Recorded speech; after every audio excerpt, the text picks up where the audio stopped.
বসে যারা সেই স্বাধীনতা চাইছেন, তাদের নিরাপত্তার স্বাধীনতা, কর্মক্ষেত্রে নিজের শর্তে বাঁচার স্বাধীনতা, সেই দাবিকে সামনে রেখে আজকে তারা রাজপথ দখল করেছেন।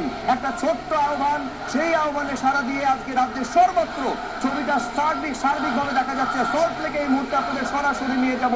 বিশ্বাস করুন, কোনো রাজনৈতিক কল নয়, একটা অরাজনৈতিক কল, ছোট্ট একটা আহ্বান, সেই আহ্বানে যেভাবে বিপুল সাড়া পড়েছে।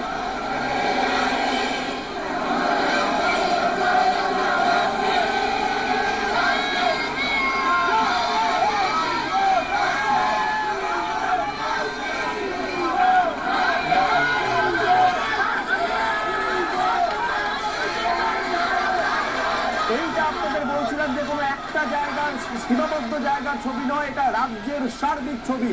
কলকাতা থেকে এবার আপনাদের সরাসরি নিয়ে যাবো বর্ধমানে। সর্বত্র রাত্রি 12টায় এই একই ছবি লক্ষ্য করা যাচ্ছে। জায়গার নাম ভিন্ন হতে পারে, কিন্তু ছবির কোনো বদল হচ্ছে না। কমল কৃষ্ণ দে বর্ধমান শহরে সেই ছবিটা আপনাদের জন্য তুলে ধরবেন। একবার দেখাও কমল। এত সুপ্রজিৎ, তুমি যে কথাটা বলেছো, আজকে কিন্তু রাত্রি 12টা বেজে বাজার সাথে সাথে স্বাধীনতা দিবস